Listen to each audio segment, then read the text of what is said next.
en el Perú, Señor, con el pastor Duimovich.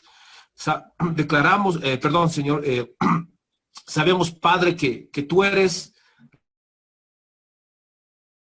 dice Señor, solamente tú eres intermediario entre Dios y los hombres, así como dice 1 Timoteo 2:5, Señor Jesucristo.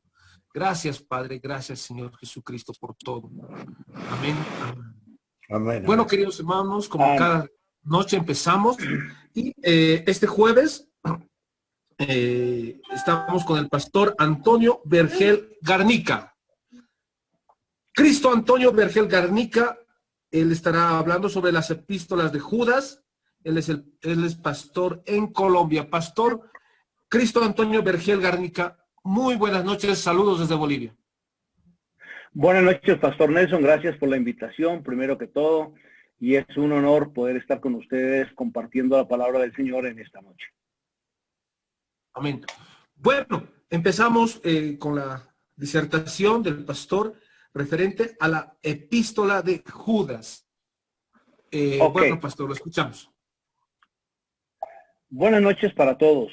Queremos entonces estudiar la epístola de Judas, una epístola corta en las Escrituras, y queremos tratar de trabajarla durante 2 jueves. Me han dado el privilegio de estar y queremos entonces arrancar con ella. Me gustaría que leyéramos el primero y segundo versículo y con ello desde ahí vamos entonces a empezar con esta epístola. Dice entonces: Judas, siervo de Jesucristo y hermano de Jacobo, a los llamados santificados en Dios Padre y guardados en Jesucristo.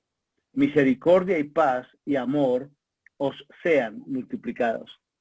En este primer versículo, Judas se va a identificar, pero antes de poder hablar acerca de su identidad, hablemos un poquito del contexto.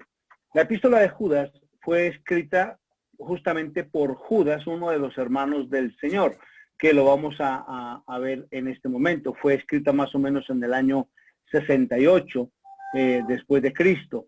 Y él tenía un propósito para escribir. Si leemos el versículo 3, allí dice: amados, por la gran solicitud que tenía de escribiros acerca de nuestra común salvación, me ha sido necesario escribiros, exhortándoos que contendáis ardientemente por la fe que ha sido una vez dada a los santos. Él, en primer lugar, había propuesto escribir acerca de la común salvación. La carta epistolar iba a ser una carta sobre la salvación.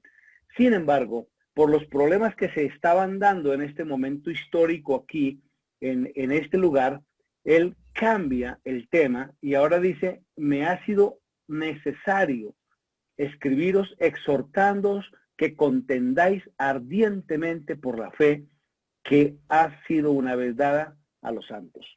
Entonces, el tema principal y el tema que va a desarrollar el apóstol es contender ardientemente por la fe. Y ese va a ser el enfoque que nosotros le vamos a dar. Ahora, este contender ardientemente por la fe y este libro de Judas, que está justamente antes del Apocalipsis. Cuando el Apocalipsis nos va a relatar lo que es el fin, Judas nos va a relatar lo que va a suceder un poquito antes que venga el fin. Y va a hablar mucho acerca de la apostasía. Entonces, entrémonos ya a estudiar esta maravillosa epístola. El autor se llama a sí mismo Judas. El versículo 1 dice: Judas, siervo de Jesucristo y hermano de Jacobo, a los llamados santificados en Dios Padre y guardados en Jesucristo. O sea, no hay lugar a que haya alguien diferente, a que alguien se haya colocado un seudónimo Judas. No, es Judas mismo, es Yehudá en hebreo, un nombre muy común entre los judíos. Pero ¿a qué Judas se refiere? Porque Judas era un nombre, como lo acabo de decir, muy común. Entonces, cuando nosotros empezamos a verificar podemos tener dos o tres posibilidades de autores. El primero sería el apóstol Judas, que es probablemente el Tadeo de Mateo 10. Y allí surge la tradición de llamarle a él Judas Tadeo. Este apóstol, Judas Tadeo, no Judas el Iscariote, dice, pero vosotros, amados, tened memoria de las palabras que antes fueron dichas por los apóstoles de nuestro Señor Jesucristo. Y aquí él hace una diferencia, el escritor, de los apóstoles y su afirmación de apóstol que habría fortalecido su posición. Así que él resultaría siendo un candidato poco probable. Luego tenemos otro Judas, que es un hermano guía enviado a Antioquía con Pablo y Bernabé y Silas. Este es un relato encontrado en Hechos 15:22 y es una posibilidad, pero no hay evidencia alguna que vincule a este hombre con esta carta. Y la tercera posibilidad que tenemos es Judas, el hermano de Jacobo y hermano del Señor Jesús, que en el libro de Mateo, el capítulo 13, versículo 55, dice, ¿no es este el hijo del carpintero? ¿No se llama su madre María y sus hermanos Jacobo, José, Simón y Judas? Se menciona a los hermanos del Señor como Jacobo, José, Simón y Judas. Y aquí, volviendo a nuestro versículo primero, dice Judas, siervo de Jesucristo y hermano de Jacobo.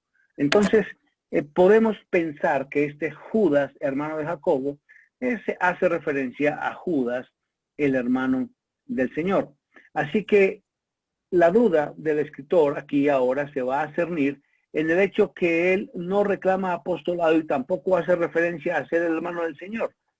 Sin embargo, hace la aclaración que es hermano de Jacobo, y creo que sus lectores sabían que Jacobo era hermano del Señor, por lo tanto, Judas también lo era. Adicionalmente, en los años siguientes a la resurrección, ya se tejían algunas supersticiones acerca o alrededor de la Sagrada Familia, que pienso, debido al carácter de la carta de Judas, es lo que él había querido evitar. Razón por la cual, personalmente, acepto la autoridad de Judas, el hermano del Señor, como el autor de esta carta. Ahora entra de una vez al saludo, hace un saludo de misericordia y paz y amor os sean multiplicados. Este saludo, casi muy común entre todos, él va a estarlo manifestando en este momento. Así que este Judas que ahora nos va a escribir esta maravillosa epístola, nos va a mostrar algunas cosas que están sucediendo en el seno de la iglesia a la que él les está escribiendo, ¿no? Entonces dice, Judas, siervo de Jesucristo y hermano de Jacobo, ¿a quiénes? A los llamados santificados en Dios Padre y guardados en Jesucristo. Entonces, cuando vemos a quiénes está dirigida la epístola, él la está dirigiendo a los llamados santificados en Dios Padre y guardados en Jesucristo. Eso es lo que él está escribiendo. Entonces, podemos ver que escribe a los creyentes. Está escribiendo a los creyentes allí en su zona. Entonces, esto es lo que lo que podemos nosotros encontrar en primerísimo lugar, que él está escribiendo a los creyentes. Ahora, nosotros podemos encontrar aquí varias cosas interesantes. Él comienza diciendo misericordia y paz y amor, o sean multiplicados. Entonces, en primer lugar, habla de la misericordia. La misericordia, muchas veces mal entendida por nosotros, porque nosotros hablamos de misericordia pensando en que ser misericordioso es extender la mano a otras personas para darle el bien, y en estos momentos difíciles por los que estamos atravesando, entonces nos invitamos a ser misericordiosos, a tener misericordia por los hermanos necesitados. Es una buena expresión, pero no es la expresión escritural. La expresión escritural, misericordia, significa la segunda oportunidad Dios dando siempre una nueva oportunidad. Y esto es lo que le está diciendo. Los santificados en Dios Padre y guardados en Jesucristo. Misericordia. Nos ha dado la oportunidad. Y ahora, ¿cuál es esa oportunidad? Y nos ha dado también, dice, y paz. La paz que tenemos con el Señor y el amor del Padre que nos han, que pide el apóstol acá, que sean en nosotros multiplicados. Esto es lo que él comienza a escribir. Ahora, ya avanzando un poco más, nos vamos al versículo 3, y en el versículo 3, él, donde va a expresar la razón de su escritura. ¿Cuál es la razón que él tiene de escribir esta epístola? Y lo dice de la siguiente manera: amados, por la gran solicitud que tenía de escribiros acerca de nuestra común salvación.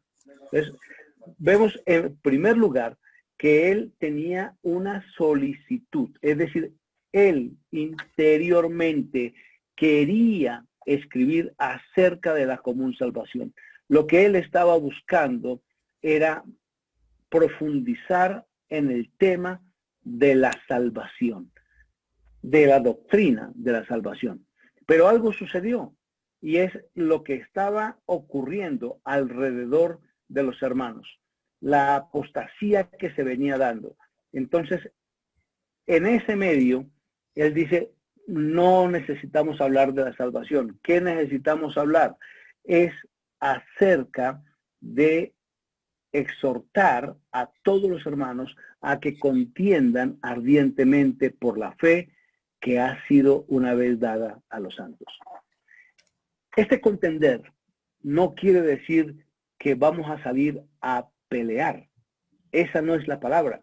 La palabra aquí, contender, es salir en defensa del evangelio que nos ha sido predicado. Y más, como dije, en los últimos tiempos, donde la apostasía se hace más latente, donde comienza a haber una serie de sincretismos religiosos, empieza a ocurrir una serie de situaciones alrededor y dentro de la iglesia o dentro de las iglesias. Entonces él está diciendo, es necesario que conozcamos entonces la fe para poder hacer algo. Es exhortarnos ¿a qué? A contender ardientemente por la fe. Esa contención ardiente de la fe es la defensa ardiente que cada uno de nosotros debe hacer del evangelio. La defensa que debemos hacer. Pero lo que acostumbro a decir en nuestra congregación, si nosotros no conocemos la palabra de Dios y si no conocemos al Dios de la palabra, es muy difícil que nosotros podamos contender ardientemente. Y más bien lo que vamos a hacer es, vamos a estar más bien sujetos a algunas situaciones extrañas que se nos presentan o que nos presentan alrededor y que muchas veces nos hacen dudar acerca de nuestra fe, de lo que estamos, en lo que hemos estado apoyando nuestra fe. Entonces, la exhortación del versículo 3 es a que contendamos ardientemente por la fe. ¿Por qué? Porque la fe ha sido transmitida y nosotros no necesitamos ni prestamos atención a nada más. Esta es la razón. Pero hay unos herejes que han entrado encubiertamente, que lo va a decir en el versículo 4, dice, porque algunos hombres, ¿cierto? Él dice, la razón por la cual nos exhorta a contender ardientemente es porque algunos hombres han entrado encubiertamente. Y estos hombres que han entrado encubiertamente han hecho algo. Dice, los que desde antes habían sido destinados para esta condenación, hombres impíos que convierten en libertinaje la gracia de nuestro Dios y niegan a Dios, el único soberano, y a nuestro Señor Jesucristo. Estos herejes, Judas le va a dar 4 reproches. ¿Cuáles son los 4 reproches? Primero, entraron en forma encubierta. Es decir, entraron soterradamente, entraron a escondidas, entraron a hurtadillas, fingieron ser cristianos, fingieron ser creyentes y no lo eran. Es decir, lo que a veces decimos, lobos disfrazados de ovejas. El segundo reproche que Judas hace es que ellos habían sido ya destinados a condenación. Cuando habla de que ya han sido destinados a condenación, es que en la omnisciencia de Dios, en la sabiduría eterna de Dios, Dios sabe quiénes van a dar respuesta positiva al Evangelio y quiénes van a dar respuesta negativa al Evangelio. Esto no quiere decir que no debamos nosotros entonces predicar porque ya estamos destinados o no. Simplemente es que en la sabiduría de Dios, en la omnisciencia de Dios, Él sabe cuál va a ser la respuesta que usted y yo vamos a dar al Evangelio. Y aquí lo que Judas está diciendo, ellos ya han sido destinados a la condenación. Y luego vamos a detallar la razón por la cual Judas dice que ya han sido destinados a condenación. El tercer reproche es, son impíos, es decir, son irreverentes, no tienen piedad. Y por último dice, niegan a Cristo como Maestro y Señor. Así que cuando nosotros leemos esto, porque algunos hombres han entrado encubiertamente, los que desde antes habían sido destinados para esta condenación, hombres impíos que convierten en libertinaje la gracia de nuestro Dios y niegan a Dios el único soberano y a nuestro Señor Jesucristo. Esta naturaleza de la amenaza desvelada en este versículo es que la comunidad de creyentes estaba siendo invadida por elementos subversivos. Algunos hombres se habían infiltrado, se estaban introduciendo solapadamente y eran impíos que estaban entrando encubiertamente. Esta palabra, encubiertamente, en griego es la palabra paraisdum, que significa simplemente deslizarse furtivamente. Es decir, deslizarse soterradamente, deslizarse tranquilamente. Es decir, que estaban insinuándose de una manera secreta, furtiva y sutil. Esto es lo que podemos nosotros leer aquí. Y era un motivo subterráneo de intriga y de engaño. Algo de lo que el Señor mismo nos había advertido. Él nos había advertido que esto iba a suceder. Si nosotros leemos en Mateo capítulo 7, versículo 15, encontramos que el Señor Jesús nos dijo, guardaos de los falsos profetas que vienen a vosotros con vestidos de oveja, pero por dentro son lobos rapaces. Esa fue la advertencia del Señor.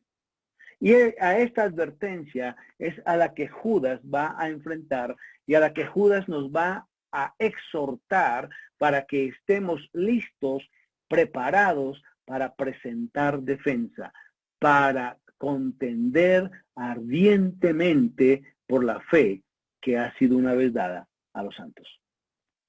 Entonces, son personas que parecen ser y no son.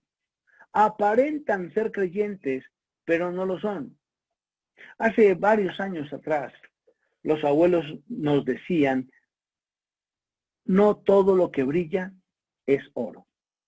Y el Señor mismo dijo, no todo aquel que me dice, Señor, Señor, es digno de mí.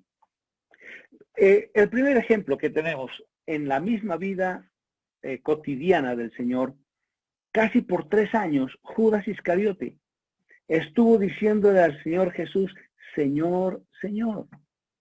Formó parte del equipo administrativo, era el tesorero, era el que repartía el dinero a los pobres. Pero al final, no todo lo que brilla es oro. Él era un apóstata. ¿Cuántas personas se camuflan hoy entre los creyentes en nuestras congregaciones y aún forman parte de nuestro séquito de seguidores y sin embargo no son creyentes. Este es el riesgo que estamos corriendo y más hoy cuando nuestros exámenes de ingreso a la función eclesiástica es tan pobre. Cuando hoy cualquier persona que sale en rebeldía de alguna congregación abre un garaje, coloca 3 sillas y ya se constituye iglesia y pastor. Y les aprobamos un examen porque viste bien, porque tiene carisma, porque trata bien a la gente, porque dice cosas maravillosas, muy humanas, muy académicas, pero muy pocas veces los examinamos bajo la lupa de la palabra de Dios. Y si lo hiciéramos, estoy seguro, no aprobarían el examen. Yo suelo dictar algunas clases en la universidad y me dicen que soy un profesor cuchilla. Aquí profesor cuchilla es el que raja a todo el mundo.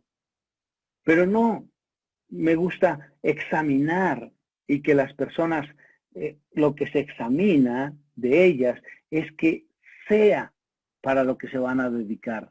Ahora, si tú te vas a dedicar al ministerio, si tú has aceptado a Cristo como Salvador personal, el examen que debo hacerle es bajo la lupa de la palabra de Dios. Y si nosotros hiciéramos este examen, muchos de nuestros líderes no lo aprobarían.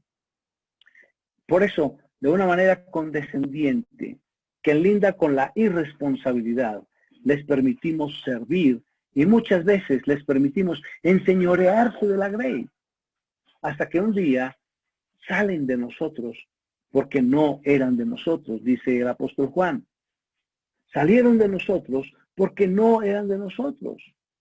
Y hacen males y hacen perversiones en otras comunidades que les dan un poco más de oportunidad.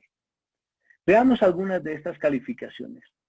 Ya esgrimimos la primera. Entraron encubiertamente, soterradamente, subversivamente, solapadamente. Ante esto, lo que debemos es examinar cuidadosamente a la palabra de Dios. Ahora la siguiente característica. Los que antes habían sido destinados para esta condenación. Como lo hemos dicho, en una simple lectura nos dejaría ver que Dios ya les había condenado. Y con ello estaríamos aprobando la hipótesis que Dios ya destinó a unos para ser salvos y a otros para ser condenados. Parece ser esto. Entonces, por ello, ¿para qué predicamos, diríamos? Pero si profundizamos un poquito en el pasaje, encontramos las riquezas mismas del pasaje. Pensemos por un momento, condenación, aquí la palabra es la palabra griega krima, que significa simplemente sentencia. Pero ese no es el problema. Lo que está diciendo es que ya estaban sentenciados. Aunque esto no cambia mucho el sentido, si nosotros observamos hacia atrás del pasaje, dice a los que antes habían sido destinados. Esta palabra destinados es la palabra griega prografo, que a la vez son 2 palabras. Una que es pro, antes, y una que es grafo, escrito, antes, escrito con anticipación. Entonces lo que el pasaje está tratando de decir en este momento es lo que se ha escrito de antemano, designados por escrito, lo que podríamos traducir, ya estaban designados por escrito. Sin dudarlo, Judas aquí está haciendo referencia a las escrituras del Antiguo Testamento. Recuerden que el canon hasta ahora aquí está en formación. Lo único conocido aquí en este momento histórico en el cual Judas está escribiendo es el Antiguo Testamento. Por ello, nosotros al pensar que estaban designados o destinados, no significa que aquellos hombres hubieran sido de antemano ordenados o elegidos para ser condenados, sino que la condenación que los tales atraerían sobre sí mismo había sido ordenada ya por escrito mucho antes. Entonces, no podemos pensar que hemos sido preseleccionados o predestinados para salvación o para condenación. No, señor, ese no es el sentido. Porque la salvación es por la gracia soberana de nuestro Dios, no por merecimiento. Y cuando finalmente los hombres se pierden, es debido solamente a su propio pecado y desobediencia.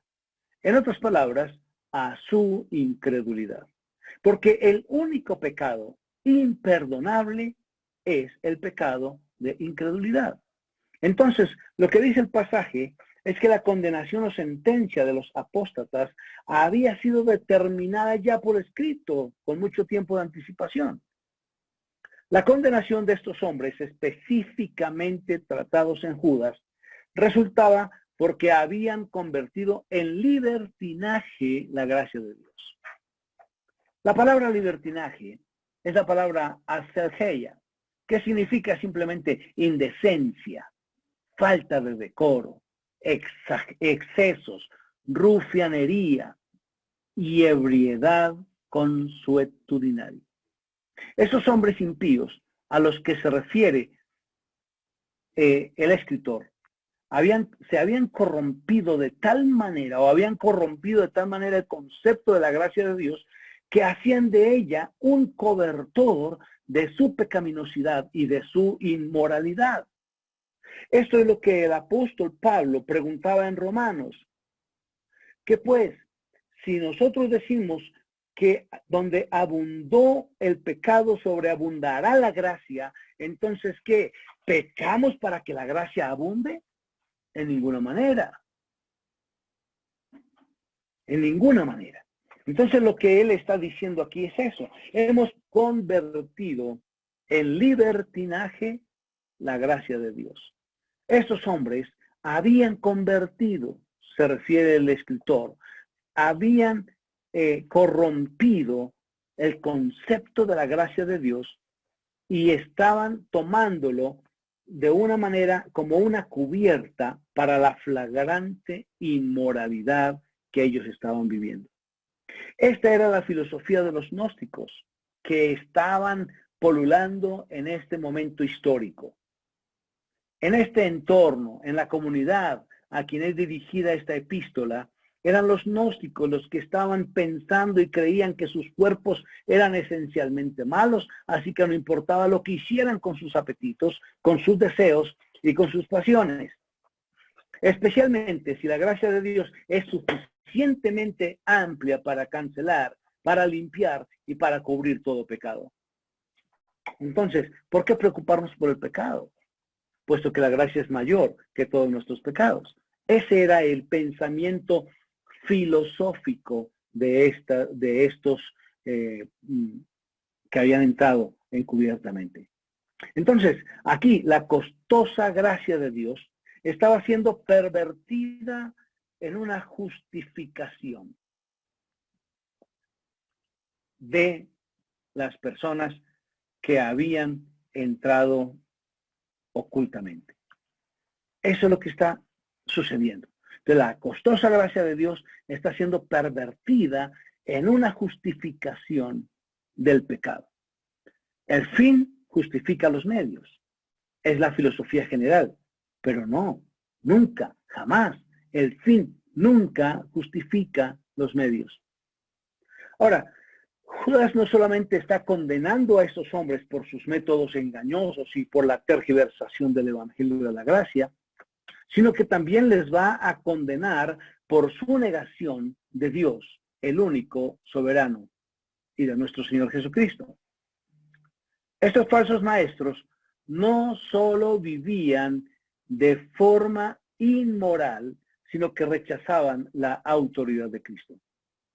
Aquí nos encontramos entonces con dos referencias acerca del señorío de Cristo, como soberano que ostenta poder absoluto y exige obediencia, y como Señor, que es el dueño de todas las cosas y de toda la creación. Esta parte en el versículo 4, en el contexto, toda esa expresión y declaración hace referencia a Cristo Jesús, que es ambas cosas. Nuestro soberano absoluto y nuestro único Dios.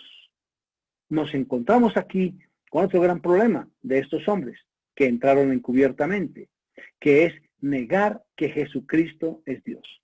Negar la deidad de Cristo. negar que Cristo es Dios mismo con una serie de argumentos que no tienen asiento escritural. Desde el primer libro de Génesis podemos observar a Jesucristo como Dios. En el mismo diálogo eterno entre Dios, cuando dijo, hagamos al hombre a nuestra imagen, conforme a nuestra semejanza. Notemos allí los verbos, hacer, es hagamos. Dice, hagamos al hombre a nuestra, el pronombre, a nuestra imagen, conforme a nuestra semejanza. Y aquí, en el original griego, se presenta esto en plural. Claro, para nosotros es un poco complicado pensar en ello, porque nosotros pensamos, cuando hablamos de número gramatical, estamos hablando de singular o de plural, nada más. O sea, singular 1, plural 2 o más. Pero en el hebreo hay por lo menos 4 números gramaticales. Está el neutro, que nosotros no lo tenemos. Está el singular, que es 1. Está el dual, que es 2. Y está el plural, que es 3 o más. Entonces, cuando vemos aquí la palabra hagamos, habla de plural. Es decir, mínimo 3. Padre, Hijo y Espíritu Santo. Y si seguimos por este camino, llegamos a descubrir a lo largo de las Escrituras que Cristo es Dios, que tiene los mismos atributos de Dios, que Él es omnisciente, que Él es omnipresente, que Él es omnipotente, que Él es soberano, que Él es Dios. Y podemos pasar toda esta jornada de estudio describiendo los atributos de Dios, estudiando los atributos de Dios revelados en las Escrituras. Así que, amados, lo que podemos ver entonces es que este pasaje nos aclara una advertencia contra los apóstatas o contra los hombres que han entrado encubiertamente. Nos muestra, en primer lugar, lo engañoso de los apóstatas desde su entrada, que es soterrada. Subrepticiamente ellos entran. Entonces, eso es lo primero que nos va a mostrar. Lo segundo que nos va a mostrar es las tergiversaciones de los apóstoles. Transforman la gracia de Dios en una cubierta para continuar su pecado. En tercer lugar, muestra las negaciones de los apóstatas en rechazar el señorío absoluto y los méritos de Cristo. Y en cuarto lugar, la ruina de los de los apóstatas. Ellos están bajo condenación. Así que, mis queridos, necesitamos examinar cuidadosamente a todo aquel o a toda aquella que se hace llamar creyente. Solo basta con dar un paseo por las redes sociales y nos encontraremos con gran cantidad de estos que pervierten la gracia de Dios para encubrir su pecado. Las extravagancias de ellos que generan apatía e inconformidad. Así que entran encubiertamente, son como camaleones, cambian de color y para identificarlos no es con una simple mirada. Debemos examinarlos con la lupa de la palabra de Dios. Algunos de estos grupos hoy niegan a Cristo, otros niegan al Espíritu Santo, otros niegan a Dios el Padre. Amados, examinemos las Escrituras. El Señor mismo nos dio el consejo y dijo, escudriñad las Escrituras, porque en ella os parece que tenéis la vida eterna. Otros traen tal sensualidad a la comunidad de creyentes que nos dejamos llevar por eso tan maravilloso que nos presentan. Amados, examinemos las Escrituras. Y no falta el que hace alarde del conocimiento extrasensorial y de altas energías y cumbres. Amados, examinemos las Escrituras. Eso es lo que ha sido el consejo de Dios a través de su palabra. El mismo Señor en Juan nos dijo, como les dije anteriormente, escudriñad las Escrituras, porque a vosotros os parece que en ella tenéis la vida eterna. Y él agrega algo allí, dice, y ellas son las que dan testimonio de mí. Y no queréis venir a mí para que tengáis vida. Amados, el antídoto contra la apostasía es este: escudriñar las Escrituras. Tenemos el antídoto. ¿Qué debemos hacer? Simplemente necesitamos ocuparnos de ella. ¿Ocuparnos de qué? De las Escrituras, de escudriñar las Escrituras, porque en ella os parece que tenéis la vida eterna. Eso es lo que nosotros necesitamos comprender y lo que necesitamos hacer en todo momento. Escudriñar, examinar las Escrituras. Luego ya entramos en el versículo 5 y allí él dice, mas quiero recordaros ya que una vez lo habéis sabido, que el Señor, habiendo salvado al pueblo, sacándolo de Egipto, después destruyó a los que no creyeron. Ahora aquí lo que va a hacer el apóstol es que va a comenzar a llamarnos a un recuerdo. Y nos va a dar unos ejemplos de la antigüedad. Y va a trabajar por tríadas. Va a tomar esto en grupos de 3. Y en cada grupo de 3 nos va a mostrar que en todas épocas hubo apóstatas. Y lo que trabajaron los apóstatas. Y que la historia parece vuelve a repetirse.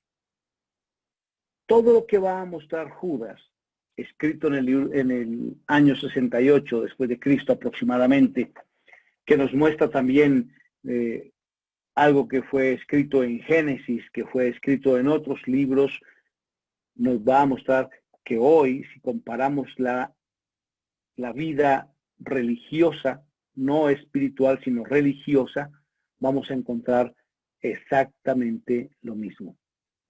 Es más, yo me atrevería a decir que con un poquito más de insinuación, remarcado, porque hoy la comunicación es más ágil.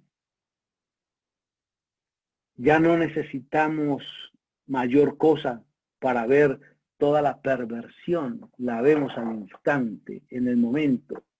Entonces aquí él comienza diciendo, mas quiero recordaros, ya que una vez lo habéis sabido, que el Señor, habiendo salvado al pueblo, sacándolo de Egipto, después destruyó a los que no creyeron. La palabra recordaros, que aparece aquí en el versículo 5 y luego va a aparecer en el versículo 17, indica que los lectores y oyentes de Judas en su momento estaban familiarizados con el Antiguo Testamento. Tal vez con algunos libros apócrifos de los que se tenía conocimiento en ese momento y con las palabras de estos escritos o dichos de los apóstoles del Señor.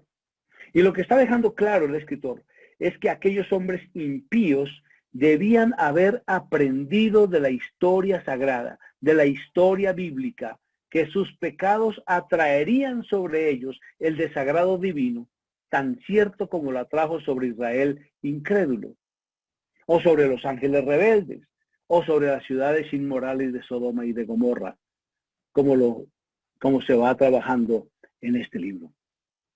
Así que, como les dije, este libro está escrito en tríadas, y aquí vemos otra de ellas: el Israel incrédulo, los ángeles rebeldes y ciudades inmorales.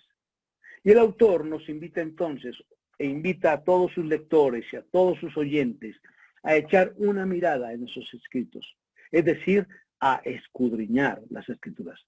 Recordemos que el antídoto contra la apostasía es escudriñar las escrituras.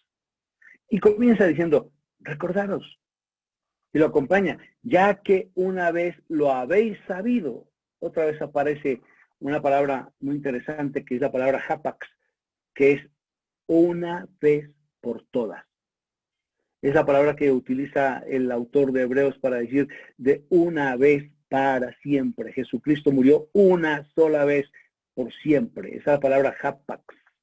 De aquí lo que está diciendo, ya que una vez hapax, ya que una vez lo has aprendido de una vez por todas. Y esas son dos consideraciones que vamos a tener acá. Él considera aquí el escrito bíblico que el Señor sacó de una vez y para siempre al pueblo de Egipto, o que está estrechamente relacionado con el conocimiento de los lectores y oyentes de esta carta, queriendo decir ya que de una vez lo conocéis todo. Estos son los dos usos que podemos tener de esta palabra en esta expresión. Ya quiero recordaros, ya que una vez lo habéis sabido, que el Señor, habiendo salvado al pueblo, sacándolo de Egipto, después destruyó a los que no creyeron. Lo que yo creo aquí es que el autor le está diciendo a sus oyentes, vosotros ya sabéis, lo conocéis por los escritos, lo conocéis por la tradición oral de vuestros padres. Ya lo saben. Y lo que está argumentando aquí Judas es que la profesión de fe del hombre no es garantía de haber creído realmente en el Evangelio. La profesión del hombre, la profesión de fe del hombre no le hace justo delante de Dios. ¿Cuántas veces nosotros hemos forzado una profesión de fe? ¿Cuántas veces hemos llevado al límite a las personas que nos escuchan hasta que ellas, por cansancio o simplemente por sacarnos rápidamente del camino, entre comillas, toman una decisión y elevan una oración de fe? No estoy en contra que hagamos el llamado, que invitemos, que acompañemos en oración, pero ese llamado, esa oración, no es la que salva. Salva la fe que la persona ha depositado en Cristo. Ahora nosotros, por números, por estadísticas, saltamos de alegría porque engrosamos las estadísticas de nuestros informes de resultados. Pero muchas veces hemos sido muy tontos e ingenuos cuando pensamos que todos ellos que han hecho profesión de verdad son salvos. ¿Cuántos de todos ellos que han hecho profesión nos acompañan hoy? Y lo peor, ¿cuántos de ellos o de ellas han creado su propio movimiento? Movimientos totalmente antiescriturales, antibíblicos. Sucedió en el pasado, seguirá sucediendo hoy. Pareciera ser que no aprendemos. El escritor tiene que llamarnos nuevamente a la conciencia y nos dice, ya que de una vez lo conocéis todo. Entonces, el autor sigue su disertación y él nos va a llevar a pensar que la posibilidad de caer está a la puerta. Y nos lo va a ilustrar, en primer lugar, con el ejemplo de los israelitas incrédulos que fueron salvados de Egipto y luego fueron destruidos. Para que nos pongamos un poquito en contexto, leamos Números, capítulo 13, capítulo 14 y 1 Corintios 10, del 5 al 10.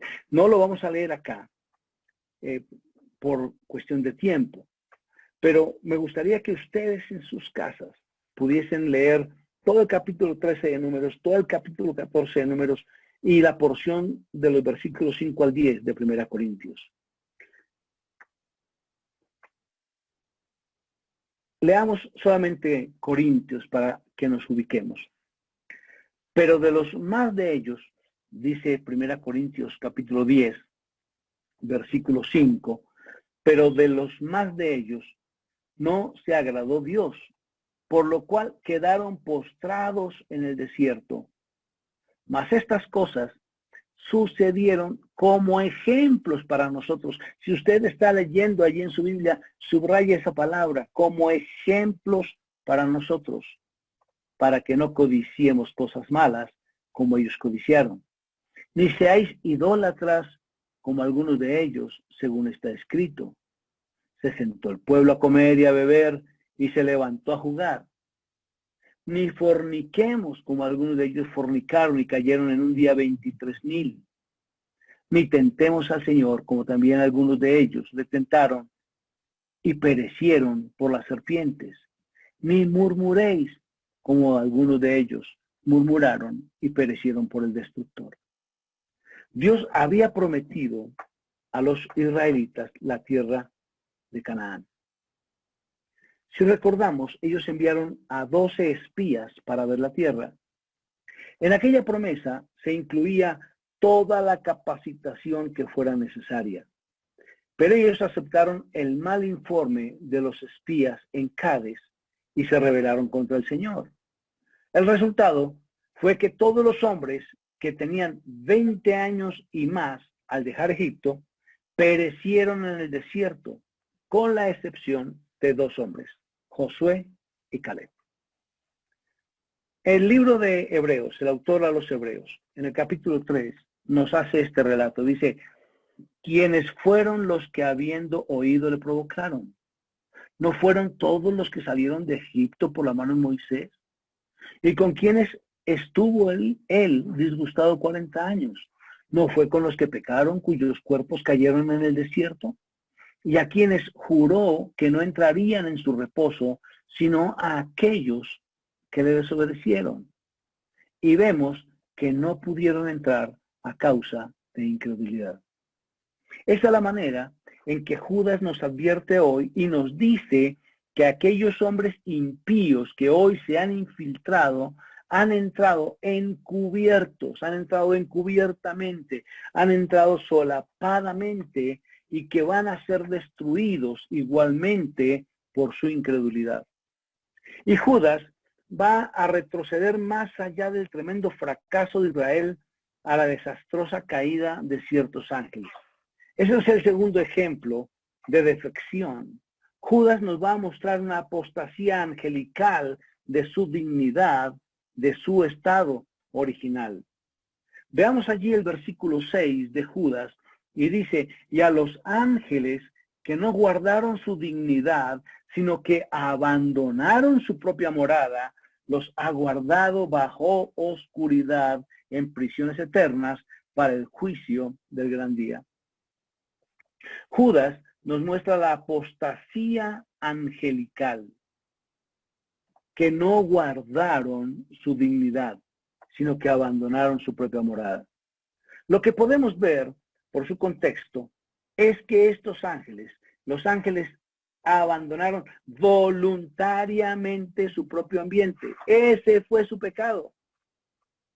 ¿Cómo se comportaron estos ángeles fuera de su propia esfera? Ha sido debatido desde los tiempos antiguos hasta hoy. E incluso el libro apócrifo de Enoc contiene una descripción detallada de estos ángeles desobedientes. Y muy seguramente no nos pondremos de acuerdo acerca de cuál fue el comportamiento de estos ángeles fuera de su esfera. Yo suelo decir que tengo una libreta llena de preguntas para que cuando yo esté en la presencia del Señor poder hacer todas estas preguntas, porque Él sí tiene la respuesta a cada una de estas inquietudes. Mientras tanto, yo debo guardar el principio escritural relatado en Deuteronomio 29:29, que dice, las cosas secretas pertenecen a Jehová nuestro Dios, mas las reveladas son para nosotros y para nuestros hijos para siempre, para que cumplamos todas las palabras de esta ley. Así que, si es secreto, es secreto. Sin embargo, voy a conjeturar como se acostumbra a tratar de pensar qué fue lo que pasó. Entonces, hay varias posiciones de eruditos bíblicos que sostienen al respecto. Una de ellas habla acerca que hubo por lo menos 2 apostasías de los ángeles. La primera cuando Lucifer cayó y se supone que juntamente con él una gran hueste de ángeles cayeron en su rebelión y que estos ángeles no están encarcelados en la actualidad, sino que Satanás y sus demonios están fomentando activamente la guerra contra el Señor y su pueblo. La otra apostasía de los ángeles es la que se menciona aquí en Judas y también mencionada en 2 de Pedro capítulo 2 versículo 24. Como lo manifesté anteriormente, hay considerables diferencias de opinión entre los eruditos bíblicos. acerca de cuál sea ese comportamiento. Hay quienes creen que Judas hace referencia al registro hecho en Génesis 6, del 1 al 7, hablando de los hijos de Dios que abandonaron su propio estado como seres angélicos y otras situaciones. En cuanto a esto, hay por lo menos 3 objeciones. El pasaje de Génesis no menciona ángeles, sino a los hijos de Dios. Los ángeles no tienen sexo, los ángeles no se casan, y aquí podríamos quedarnos patinando con estos argumentos, defendiendo una o tal posición.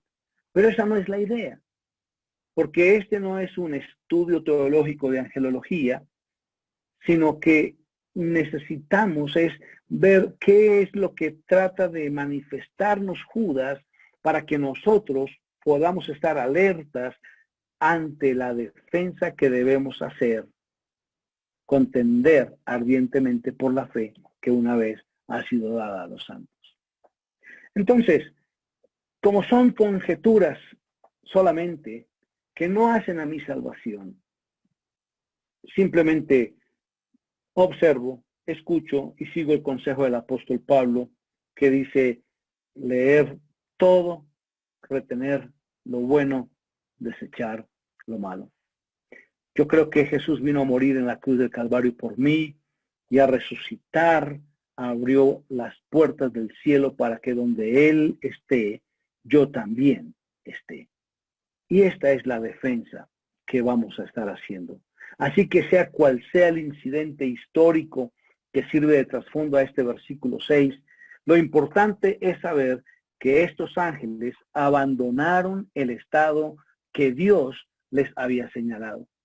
Y que ahora ellos están en prisiones y en oscuridad hasta el momento que recibirán su sentencia definitiva de perdición. Y de esta manera, nosotros tenemos que ir viendo qué es lo que el Señor nos quiere decir. Entonces, de esa misma manera va a suceder a aquellos hombres impíos.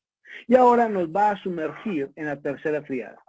Esta tercera triada, o tercera apostasía del Antiguo Testamento, mencionada por Judas, es como Sodoma y Gomorra, versículo 7, y las ciudades vecinas, las cuales de la misma manera que aquellos, habiendo fornicado e ido en pos de vicios contra naturaleza, fueron puestos por ejemplo, sufriendo el castigo del fuego eterno.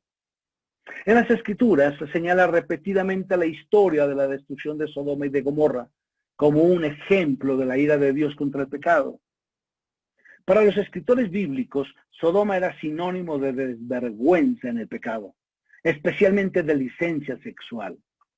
Los sodomitas habían ido en pos de vicios contra naturaleza, tal vez con animales, así como con personas del mismo sexo, según lo que nos relata el apóstol Pablo en Romanos capítulo 1, versículo 27, donde dice, y de igual modo también los hombres, dejando el uso natural de la mujer, se encendieron en su lascivia unos con otros, cometiendo hechos vergonzosos, hombres con hombres, y recibiendo en sí mismos la retribución debida a su extravío.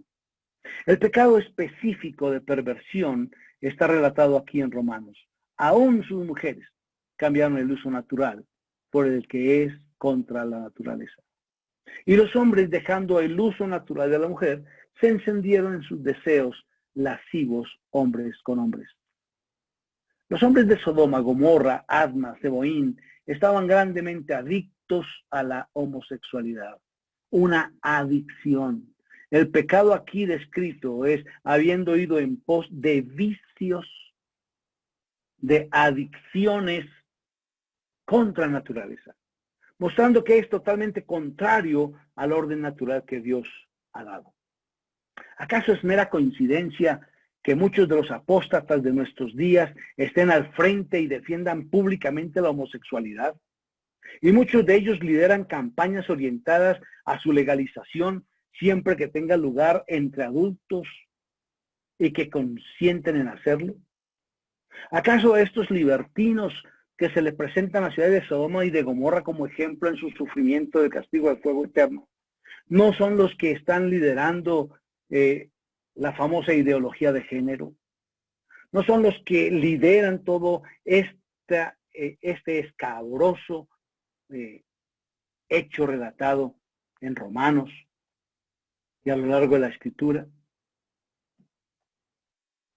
Esta última expresión de fuego eterno no puede significar que el fuego que destruyó aquellas malvadas ciudades es eterno, sino que en lo exhaustivo y vasto de su poder consumidor es una imagen del castigo eterno que caerá sobre los rebeldes.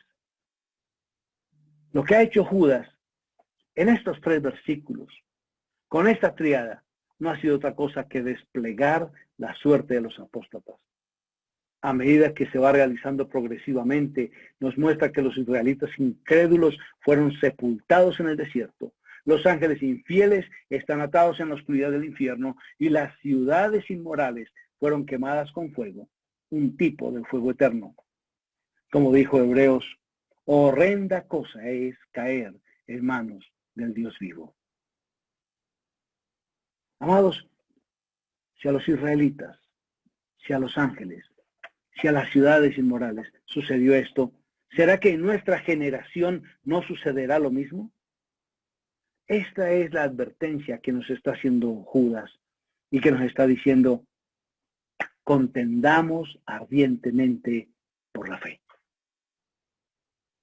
Hablemos abiertamente de lo que es la fe una vez dada a los santos. Desenmascaremos de una vez por todas a estos apóstatas. Y que el Señor nos bendiga, nos ayude, nos fortalezca para que podamos honrar, glorificar su nombre y rescatar a una sociedad que está inmersa, que está ciega, caminando a ciegas en un mundo de oscuridad. Quiera Dios que así sea, mis amados. El próximo jueves, en la voluntad de Dios, continuaremos y daremos fin a esta epístola. Muchas gracias. Bueno, bendiciones y saludo, Pastor Cristo Antonio Vergel Garnica, desde Bolivia. Bueno, un placer escucharlo, Pastor. Y bueno, ha estado exponiendo la primera parte de la epístola de Judas. Bueno, ¿existirá alguna pregunta en redes? Hermana Ana tiene la palabra o alguien que nos esté escuchando y que tenga alguna pregunta, algún aporte de repente.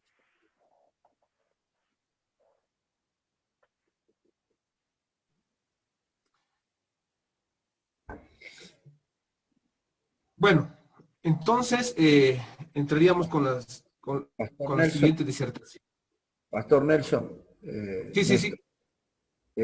Sería bueno que el pastor Cristo o el pastor Javier Trejo o cualquiera de nosotros que conociera algún misionero en Colombia o en Perú, en Argentina, donde sea, que quisiera contarnos el testimonio para el próximo jueves, por ejemplo, le podríamos dar la oportunidad que si hay 1, 2 o 3, cada uno en 10 minutos, nos puedan contar el testimonio de su ministerio, las necesidades que tiene, para empezar a darle a esta conversación algún sentido más allá de las propias conferencias, ¿no? Conocer misioneros, conocer proyectos. Si el pastor Cristo o el pastor Javier o otro pastor conoce a algún hermano en cualquier parte que es misionero y quiere usar esta plataforma para promover su ministerio, bueno, está abierto, después hablan por privado, hablamos y me dicen, ¿está bien? Está bien, hermano, con mucho gusto, amén. Bueno, ok. Está bien, pastor, amén. Bueno, creo que es importante también esta parte de hablar de Judas, sobre todo sobre la ideología de género. He estado un poco leyendo, lamentablemente hay, entre comillas, teología queer, he empezado a escuchar teologías que no son teologías, ¿no? Entonces creo que es importante defender la palabra del Señor y también, como dice 1 Timoteo 1:3, que es un mandamiento que no dejen que enseñen diferentes doctrinas. Bueno, creo que eso es muy importante, Pastor Cristo Antonio Vergel Garnica.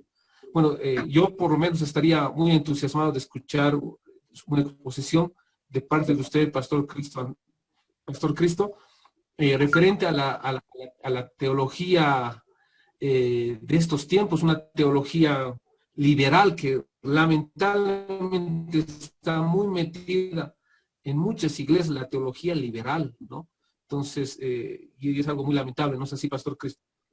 Así es, lamentablemente, hoy vivimos una teología de sensualidad, donde justamente ha abierto el espacio para todo esto que habla de la ideología de género.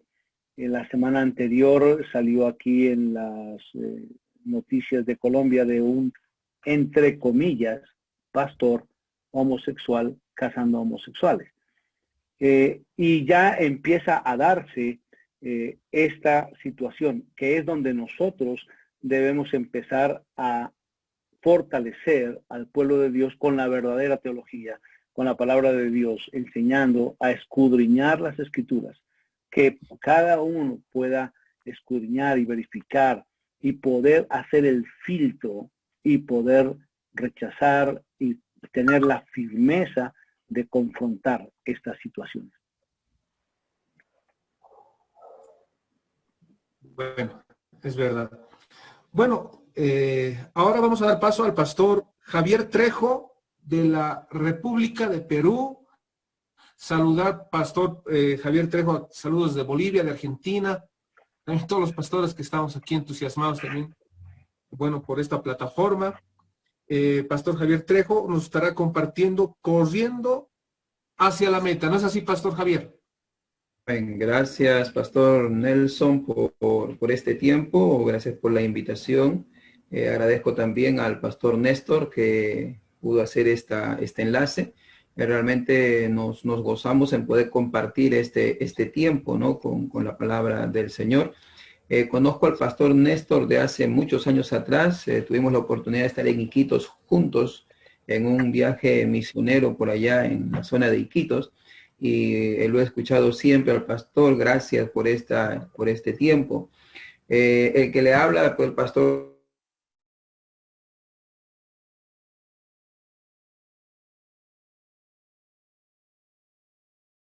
tengo mi esposa Marnol, 3 hijos, por la gracia y misericordia de Dios, todos ellos amando, ¿no? la obra del Señor, continúan también sirviendo en el ministerio. Y realmente es un gozo saber de que Dios va cumpliendo su propósito en cada uno de nosotros. Deseo en esta oportunidad que sea Dios hablando a nuestras vidas, ¿no? Hablando a nuestros corazones. Creo que puede empezar, pastor, o todavía hay algo más que se tiene que hacer. Sí, puede empezar, pastor. Y bueno, Muy también bien. saludados desde Bolivia y bueno, lo escuchamos, pastor. Muy bien, entonces quisiera que podamos ir abriendo nuestras Biblias en Primera de Timoteo, por favor. Y quisiera iniciar en Primera de Timoteo y poder ir viendo algunos pasajes. Mientras usted va abriendo en Primera a Timoteo, quisiera recordar que la palabra de Dios está compuesta de la siguiente manera. O sea, personalmente, si nosotros queremos ir entendiendo las escrituras, yo encuentro 4P importantes en la palabra de Dios. 4P que a veces nosotros las pasamos desapercibidas. Cuando usted va a la escritura, cuando vamos a la palabra, encontramos preceptos, encontramos principios, encontramos propósitos y encontramos también personajes. Cada uno de nosotros vamos a ir a la escritura y cuando vamos a la palabra encontramos estas 4 peculiaridades, ¿no? Encontramos preceptos, mandamientos claros: no matarás, no hurtarás, no cometerás adulterio. Son preceptos claros, no podemos cambiarlos. Pero también encontramos principios. Los principios, por decir, muéstreme un texto donde usted diga que un mandamiento que le diga que no puede fumar, o un mandamiento que no puede entrar al billar o qué sé yo, a ciertos lugares, y no lo encontramos, pero sí encontramos principios, ¿no? Que todo lo que hagáis, sea de palabra o de hecho, hacedlo como para el Señor. Después encontramos propósitos. Todos los personajes que Dios llamó, los llamó con un propósito. No hay nadie en la Biblia que Dios haya llamado que no lo haya llamado con un propósito. Y valga la redundancia, encontramos personajes positivos y encontramos personajes negativos. En Primera de Timoteo encontramos a uno de estos personajes. Y Primera de Timoteo capítulo 1 dice el versículo número 5, dice así, ¿sí? En Primera de Timoteo capítulo 1, verso número 5, dice el texto de la siguiente manera: pues el propósito de este mandamiento es el amor nacido de corazón limpio y de buena conciencia y de fe no fingida. Ahora vamos a Segunda de Timoteo, por favor. Sí, Segunda de Timoteo, pero al término de la epístola, o sea, vamos a Segunda de Timoteo capítulo número 4, versículo número 1. Y dice la escritura de la siguiente manera: Pablo dirigiéndose a Timoteo. Conocemos nosotros parte de la historia muy probable de Pablo. Pablo, el perseguidor de la iglesia. Pablo, aquel que bajo su contexto, bajo su creencia en el judaísmo, bajo la ley, perseguía el camino, perseguía a los apóstoles del Señor, porque estaba en una fuerte crecida, ¿no? Ellos estaban creciendo en abundancia, se multiplicaban, dice la escritura, y Pablo decía: estos los del camino están trastornando el mundo entero. Entonces, él los empezó a perseguir y empezó a matarlos. En ese trayecto, él tiene un encuentro personal con nuestro Señor Jesucristo. Él viene, se postra ante él, se humilla ante Jesús, diciéndole: Señor, ¿qué quieres que yo haga? Su vida es transformada, su vida es cambiada. Y Pablo, siendo el perseguidor, ahora se encontraba en la carrera, ahora se encontraba puesta en una nueva etapa en su vida, algo que él no había experimentado. Su mente, su corazón estaba preparado para defender la ley. Ahora Dios cambia toda esa manera de pensar y lo ubica en otra carrera muy distinta, donde él tiene que dejar todo su orgullo, toda su arrogancia a un lado y ponerse en la carrera que Dios tiene para él. Entonces, Pablo, al término de su ministerio, va diciendo y encargando a otro que pueda seguir lo que él muy probable ya había cumplido estando en el ministerio que Dios le había puesto. Y va a escribir así, 2 de Timoteo 4:1: te encarezco delante de Dios y del Señor Jesucristo, que juzgará a los vivos y a los muertos en su manifestación y en su reino, que prediques la palabra, que instes a tiempo y fuera de tiempo, redarguye, reprende, exhorta con toda paciencia y doctrina, porque vendrán tiempos cuando no sufrirán la sana doctrina, sino que teniendo comezón de oír, se amontonarán maestros conforme a sus propias concupiscencias y apartarán de la verdad el oído y se volverán a las fábulas.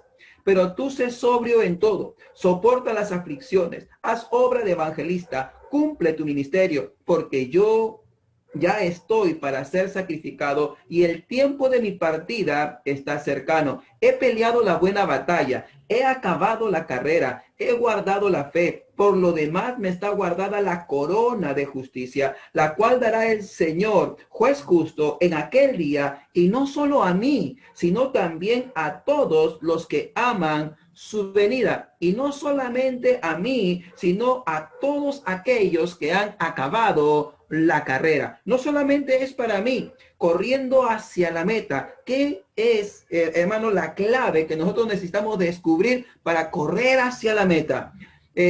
En una oportunidad, estamos hablando de varios años atrás, en una de las Olimpiadas que se realizó en México, ¿no? México de 1968, ¿no? En estas Olimpiadas, hubieron algunos participantes de Tanzania, 4 participantes. Estos hombres estaban listos para poder empezar la carrera. Era una carrera de fondo, ¿no? De larga distancia. Entonces, estos participantes eran como casi 56 participantes. Entre ellos estaban estos 4 hombres de Tanzania. Entonces, empezó la carrera casi a cierta cantidad de la carrera. Estaban casi por el kilómetro 18, ¿no? Que de la competencia.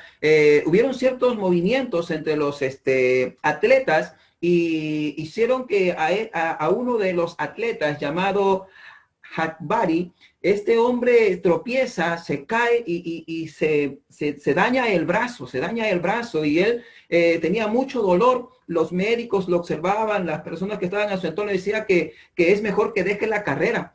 Y este hombre, Hakbari, él continuó, él siguió la carrera, él estaba avanzando, él no se detuvo.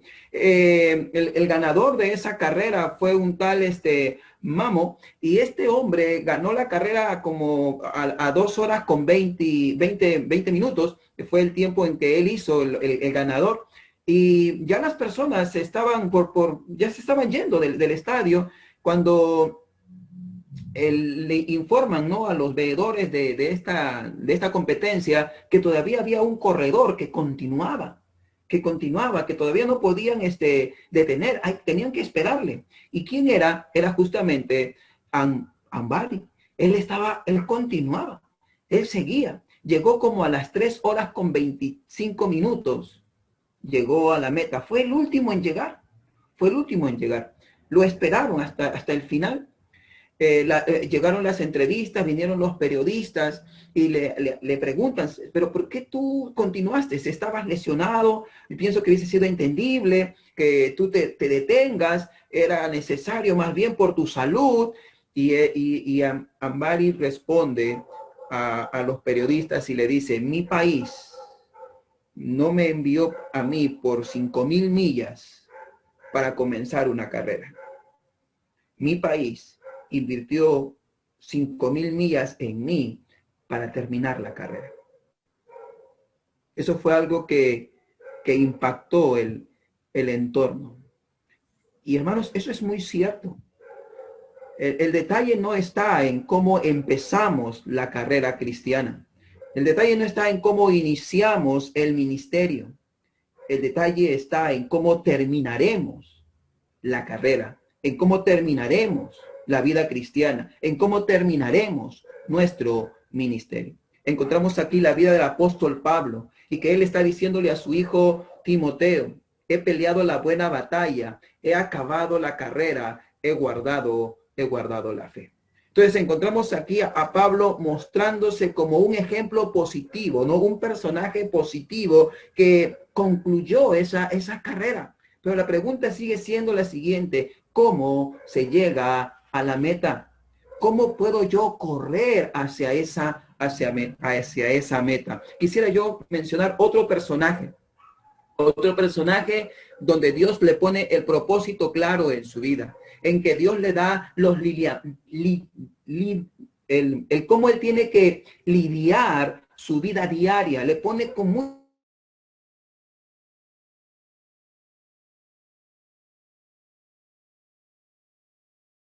dice con claridad, y él comenzará a salvar a Israel de mano de los filisteos. Y Dios es muy claro, muy específico con los papás.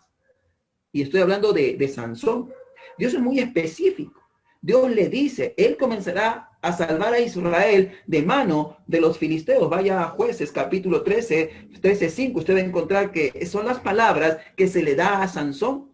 Aquellos que conocemos la historia de Sansón, sabemos la vida de Sansón. Sansón, dice la Biblia que Dios empezó a manifestarse y el Espíritu de Dios vino sobre él. Y dice que él podía ya empezar a matar ciertos filisteos y empezaba Dios a manifestarse y Dios empezaba a obrar en la vida de Sansón. Dios había hecho un pacto con Sansón que tenía que ver con su cabello. Y las cosas estaban yéndole muy bien. Aun cuando Sansón estaba desobedeciendo a Dios. Aun cuando Sansón estaba desobedeciendo a Dios, como que Dios se manifestaba todavía en la vida de Sansón. Y Sansón se acostumbró a jugar una carrera muy liviana. Él se acostumbró a andar en esa carrera muy superficial, como que no se sacrificaba mucho. Y él vivió de esa manera, jugando con las cosas de Dios y jugando con las cosas del mundo. La Biblia nos dice que Sansón era un nazareo para Dios, o sea, separado para Dios. Pero Sansón en ningún momento él cumple los votos de su nazareo. Es interesante cuando usted va viendo la vida de Sansón. Sansón tanto jugar, fue puesto prisionero.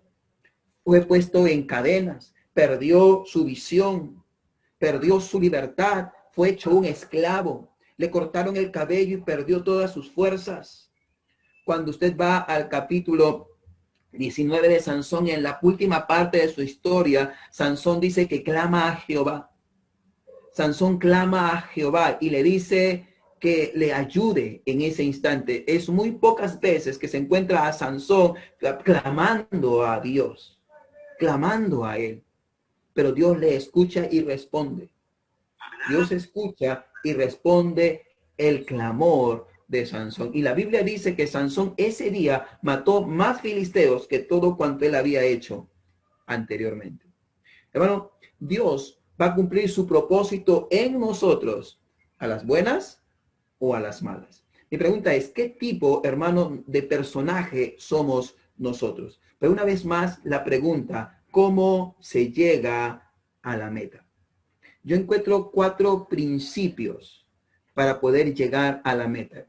Yo encuentro 4 principios que no estuvieron en la vida de Sansón. Principios que Sansón en ningún momento las tomó en cuenta, pero son principios que sí las encontramos en la vida de Pablo y en la vida de Timoteo. Principios, hermanos, que serían de bendición si nosotros las tenemos también en nuestro ministerio.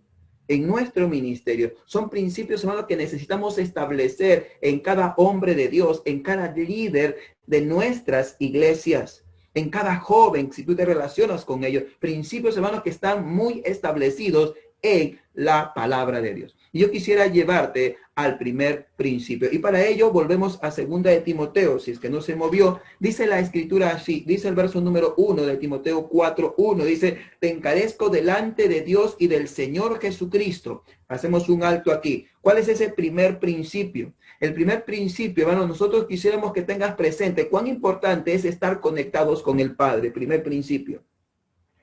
Pablo hablaba a su hijo Timoteo y le decía, te encarezco no delante de mi ministerio, te encarezco no delante del apóstol Pablo, te encarezco delante de Dios, te encarezco delante de Dios. Le estaba diciendo, yo te estoy dando una responsabilidad que no viene de mi voluntad, es una responsabilidad que te estoy dando de Dios porque yo tengo una conexión con Dios, yo tengo una conexión con Dios. Y Pablo le va a decir en el capítulo 2 de Timoteo mismo, le dice, tú pues, hijo mío, esfuérzate en la gracia que es en Cristo Jesús.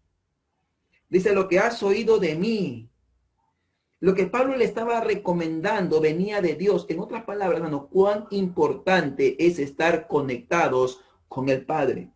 No podemos, hermano, hacer nada si no estamos conectados con el Padre. Es importantísimo, es necesario tener una estrecha conexión con nuestro Padre Celestial. O en otras palabras, dicho de esta manera, necesitamos tener comunión con Dios en todo momento. Si usted quiere terminar la carrera, si usted quiere llegar a la meta, es necesario una dependencia de Dios. Una dependencia de Dios. Este corredor tenía en la mente, este hombre, este atleta tenía en la mente que su nación, que su país, que el lugar donde él venía, había invertido dinero, no para iniciar la carrera, él había invertido dinero para terminar la carrera. Él estaba conectado con su país, él estaba conectado de repente con sus autoridades. Hermanos, nosotros a veces estamos perdiendo esa conexión con nuestro Padre Celestial.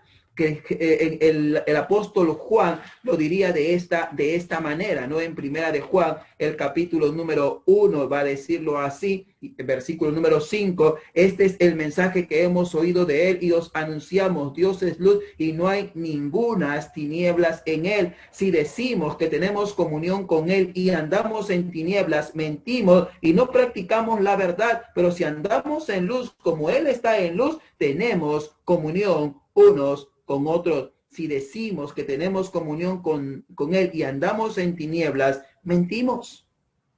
¿Cómo me pueden decir que estás en comunión con él cuando muchas veces, hermanos, todavía en nuestras vidas hay pecados no confesados?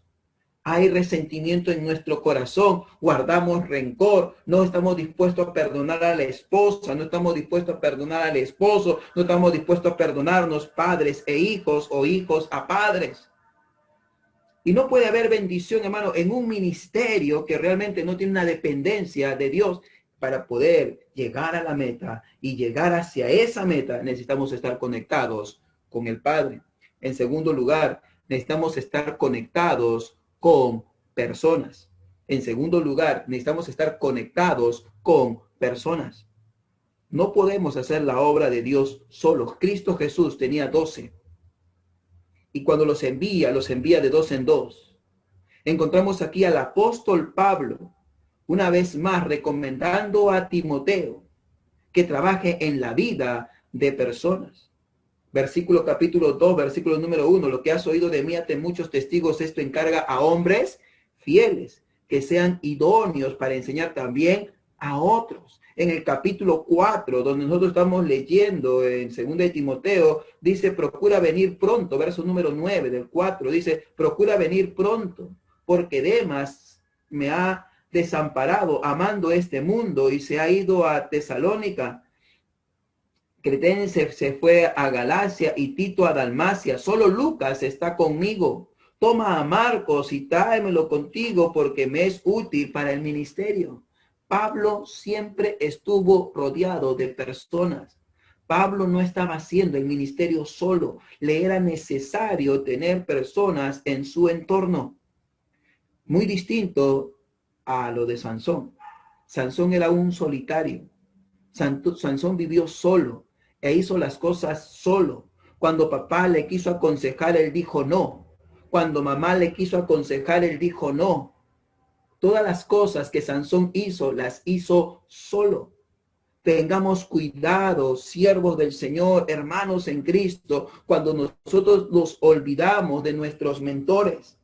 Cuando nosotros nos olvidamos de las personas que en algún momento nos enseñaron los primeros pasos en el camino del Señor. No podemos olvidarnos de aquellas personas que en algún momento nos presentaron la palabra de Dios. No podemos olvidarnos de aquellos siervos que nos tendieron la mano y nos ayudaron a ser parte de algún ministerio. El ser agradecidos. Muchas veces creemos que podemos hacer las cosas solos porque Dios en algún momento tuvo gracia sobre nosotros para ponernos en el ministerio. Y estamos en un lugar donde no deberíamos estar solamente por gracia y la misericordia de Dios. Hermano, Dios quiere bendecir tu ministerio, pero no te olvides los que estuvieron antes de usted. No crea, hermano, que usted pueda hacer las cosas solo. Yo tengo mucho que agradecer de las personas. Yo vine a los pies de Cristo de muy chico, a los 8 años de edad vine a los pies de Cristo. Y yo tengo que agradecer a aquellas personas que trabajaron en mi vida. Desde mis 8 años de edad, o cuando estuve en adolescente, o cuando llegué al seminario y pude prepararme. Hombres que trabajaron en mi vida de una u otra manera. Y hermano, no podemos hacer las cosas solos. Cuando yo inicié en el ministerio, tengo que agradecer mucho al pastor Marcos Figueroa, hombre que estuvo ahí siempre. Y yo estaba presto a escuchar el consejo de ese varón. De escucharlo. Y a veces, hermano, nosotros estamos queriendo depender de nuestras propias fuerzas. Para que puedas llegar a la meta, debes estar conectado con Dios, debes estar conectada con personas de buen testimonio. Número 1, conectado con Dios. Número 2, conectado con personas de buen testimonio.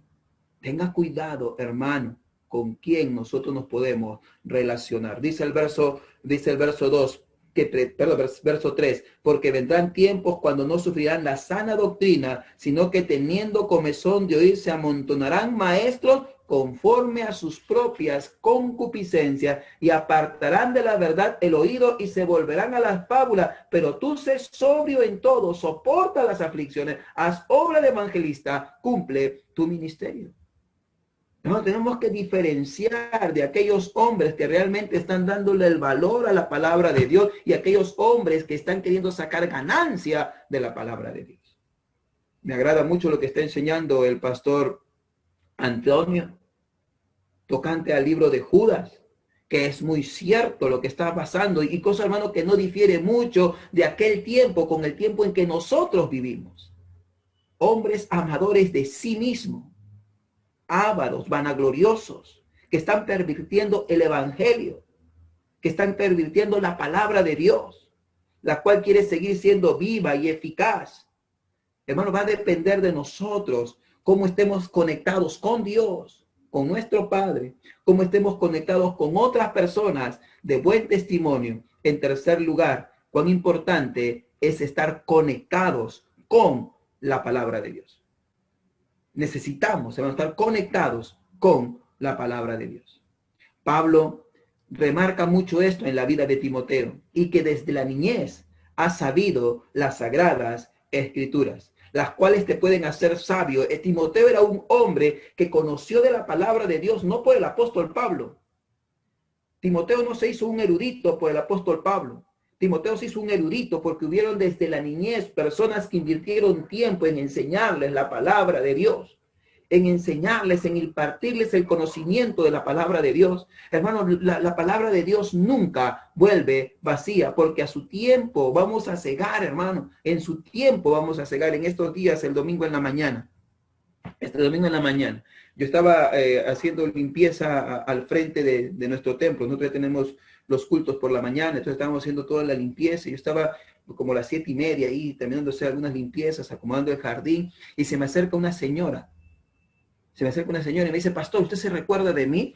Yo le digo, a algo, yo la verdad ni me recordaba de la señora. Me dice, sí, yo venía con Magali, yo venía a la iglesia, Magali. Sí, yo soy su hermana, me dice. Magali es la que más venía, yo venía de tiempo en tiempo, pero Magali, ella era la que era fiel. Yo hacía memoria y la verdad no recordaba. Y ella me dice, pastor, y venía con una niña de 12 años. Yo quiero que mi hija aprenda lo que a mí me enseñaron cuando yo tenía su edad. Yo me quedé impresionado. Es más, yo quiero volver a los caminos del Señor, porque lo que a mí me enseñaron de pequeña se ha quedado aquí. Si bien es cierto, yo me aparté, pero yo quiero ahora que mi hija también conozca de ese Dios que me enseñaron cuando yo era pequeño. ¿Y dónde me enseñaron? Sí, aquí en esta iglesia. Hermano, la palabra de Dios nunca vuelve vacía cuando la enseñamos como se tiene que enseñar, tal cual es. No quebrantemos la palabra de Dios. No diluyamos la palabra de Dios. Necesitamos estar conectados con el Padre. Necesitamos estar conectados con buenas personas. Y necesitamos estar conectados con la palabra de Dios. Miren lo que dice en Timoteo. Dice el versículo número 4. No, el versículo número 4. Y apartarán de la verdad el oído y se volverán a las fábulas. No van a estarle dando el lugar a la palabra de Dios. No le van a estar dando el lugar a las escrituras. Versículo número 2. Que prediques la palabra.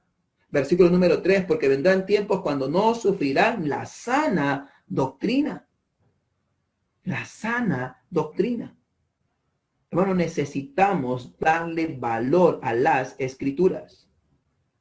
Un día conversaba yo con mi hijo y mi hijo hablábamos justamente sobre esto que últimamente ideología de género y la homosexualidad. Y él hacía referencia a algo. ¿Quiénes realmente le hicieron frente a todo este problema que tiene que ver? ¿Quiénes? Fue siempre la presencia de su palabra. Tuvo que intervenir Dios en Sodoma y Gomorra. Tuvo que intervenir Dios en Sodoma y Gomorra. Tuvo que intervenir Dios con el evangelio en los tiempos de Roma. Y fue Dios quien tuvo que intervenir para que todas esas cosas falsas y malas sean destruidas cuando un cristiano estuvo dispuesto, cuando un hijo de Dios estuvo dispuesto a poner la palabra de Dios en alto. Y en estos tiempos necesitamos una vez más estar conectados en la palabra de Dios para hacer frente al flagelo que viene. No huyas, mi hermano. No dejes de predicar la palabra de Dios. No te desanimes si usted cree que nadie le escucha. No se desanime. Yo he visto muchos frutos en estos 25 años. Por gracia y misericordia de Dios, tenemos varios misioneros que han salido de nuestra iglesia haciendo la obra de Dios en Iquitos, haciendo la obra en la selva central del Perú, algunos al sur de nuestro país, haciendo la obra de Dios. Muchachos que llegaron a la iglesia en adolescencia. hoy están predicando en distintos lugares. ¿Qué hicimos? Enseñarles a aprender la palabra de Dios, guardarla y atesorarla en sus corazones. Si usted quiere llegar a la meta, primero, conectados con el Padre. Segundo, conectados con personas de buen testimonio. Terceros, conectados con la palabra de Dios. Y por último, conectados con su propósito. Conectados con su propósito. ¿Cuál propósito? El propósito de Dios. Cuando Pablo entendió, ¿se recuerda usted lo que le dijo? Le dice, Señor, ¿qué quieres que yo haga? Pablo estaba cumpliendo su propósito antes de. Él estaba cumpliendo su propósito, que era destruirlos del camino, destruir a aquellos que están hablando tanto de Jesús, tanto del Nazareno. Tenía su propósito. Ahora Pablo se enfrenta a Cristo y le pregunta al Señor, ¿qué quieres que tú hagas? ¿Qué le estaba diciendo? ¿Qué propósito cumplo? ¿Qué propósito cumplo? ¿Qué es lo que tengo que hacer? Y Dios es muy claro. Jesús le dice, entra a la ciudad y se te dirá lo que tiene que hacer. Ahí, tiempo nomás, le dice, se encuentra usted a Pablo predicando en Damasco. Ahí de inmediato predicando. Mira lo que dice Timoteo, versículo número 4, una vez más, perdón, número 5. Pero tú sé sobrio en todo, soporta las aflicciones, haz obra de evangelismo, cumple tu ministerio. Propósito claro. O sea, pienso que no hay más que decir. El propósito está bien establecido. Dice, haz obra de evangelismo, cumple tu ministerio, cumple el propósito por el cual Dios te ha puesto en la iglesia donde estás. Seas el pastor, seas un líder, seas el diácono, seas un asistente, cumple el propósito por el cual Dios te ha puesto. No permitas que las circunstancias cambien el propósito por el cual Dios te ha llamado. Dios no te envió para que inicies la carrera. Dios te ha llamado para que termines la carrera. Para eso te ha llamado. Dios no te puso en el ministerio para que inicies solamente. No, Dios te puso para que tú puedas terminar. Buen, siervo y fiel son las palabras más maravillosas que muchos de nosotros quisiéramos escuchar cuando estemos en la presencia de Dios. O decir lo mismo que el apóstol Pablo, él estaba diciendo a su hijo Timoteo, he peleado la buena batalla, he acabado la carrera, he guardado la fe. Yo lo hice, Timoteo, y si yo lo pude hacer, Timoteo, tú también lo puedes hacer. Y Timoteo, que encargó esto a hombres fieles, le está diciendo a esos hombres fieles, mire, lo terminó Pablo, lo he terminado yo, ustedes también lo pueden terminar. Y ese mensaje sigue llegando aún a nuestro tiempo y nos sigue diciendo, hombres fieles, ustedes pueden terminarlo. Sí, hermanos de Colombia, sí, hermanos de Bolivia, sí, hermanos de Argentina, sí, hermanos de Paraguay, sí, hermanos en Perú, ustedes pueden terminar y llegar a la meta si es que estamos realmente conectados con el Padre, conectados con buenas personas de testimonio, conectados con la palabra de Dios y conectados con los propósitos de Dios, no con tus propósitos. Hermanos, necesitamos entenderlo. Es Dios haciendo la obra perfecta en nosotros. Pablo va a decirle a los de Filipos, y el que comenzó en vosotros la buena obra la perfeccionará hasta el día de Jesucristo. Él ha comenzado la buena obra en nosotros. Él la va a perfeccionar, no nosotros. No nosotros, Señor. Recuerde, alguien sembró, alguien regó, pero el crecimiento lo da nuestro Dios. No luches contra lo que Dios quiere hacer en tu propia vida.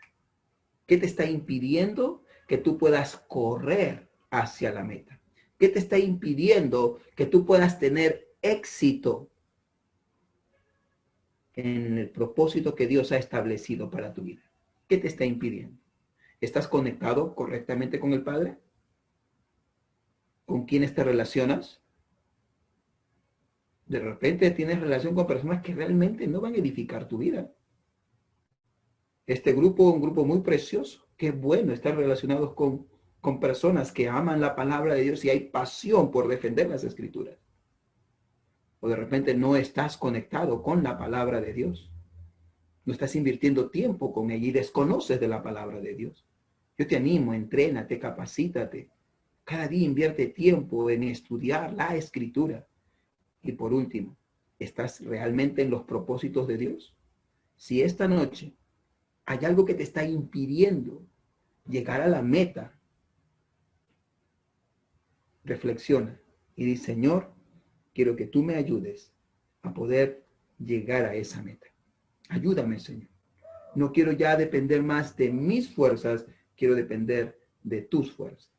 Que sea Dios siempre hablando a nuestras vidas y hablando a nuestros corazones. Que Dios en todo momento sea glorificado y exaltado. Recuérdate eso. Dios quiere hacer su obra completa en cada uno de nosotros. Acompáñenme a orar un momento, por favor, hermanos, consiervos, oremos. Dios, gracias por esta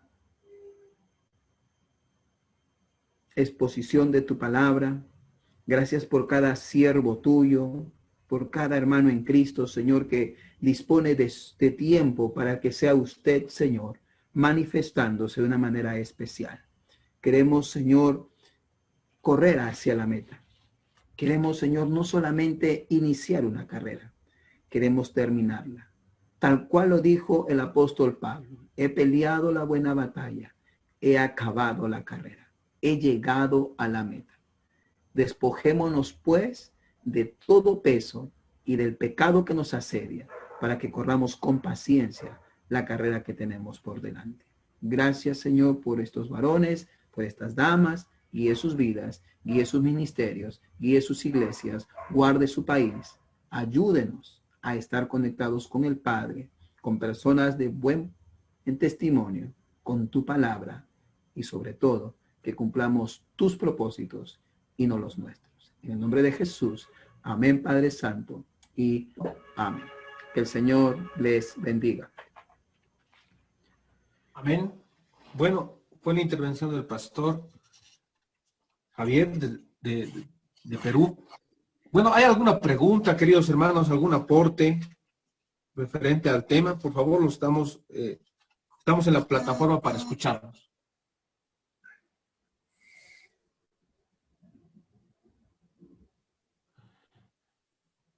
Bueno, agradecer también a las personas que nos están siguiendo en Facebook. Tenemos muchas interacciones. Las anteriores jueves hemos visto que más o menos hemos llegado a 2.500 personas aquí en Bolivia. Entonces, por lo menos para aquí, para La Paz y para Bolivia es alto. Y agradecer a nuestra audiencia que nos siguen cada jueves. Y bueno, y me llegan también datos que estamos igual en ese nivel de interacciones por Facebook. Bueno, nos vamos a despedir. Bendecir al pastor. Recordar, Pastor Nelson, que para el próximo jueves el hermano Cristo sigue adelante con Judas y vamos a tratar de tener 3, por lo menos, misioneros que cuenten su testimonio, sus necesidades para orar por ellos y sus proyectos, ¿viste? ¿Está bien? Amén. ¿Listo? Sí. Bueno, agradecer al pastor Néstor Mercado, vocero oficial Con Mis Hijos No Te Metas, Argentina. Felicitar públicamente también por el evento que se ha llevado a cabo. El último evento en Buenos Aires ha sido algo hermoso. Lo hemos seguido también desde Bolivia. También 4 millones de personas en la calle. En 4 millones de personas en la calle. Sí, Gloria a Dios. En todo el país. Acá en Capital Federal, la plaza del Congreso, que es grandísima, y las calles adyacentes estaban llenas de gente. Bueno, 4 millones de personas. Gloria a Dios. Bueno, también agradecer al pastor Cristo Antonio Vergel Garnica, pastor de Colombia, que muchas gracias, pastor. Pastor Javier Trejo, de Perú. Bendiciones, saludos desde Bolivia. Y bueno, bueno, vamos a estar también compartiendo esta plataforma cada jueves. Bueno, nos despedimos, Pastor Néstor. Chao, bendiciones. Dios los bendiga, hermanos, bendiciones y saludos para toda gracias por la prédica de hoy, dice, fueron de mucha bendición para nuestras vidas, todos, dice, ¿no? Bueno, Mucho gusto, Dios les bendiga. Hasta luego. Gracias, pastores, muchas bendiciones. Que Dios les bendiga. Dios los bendiga a todos. Dios los bendiga. Estamos en contacto, dijo el electricista.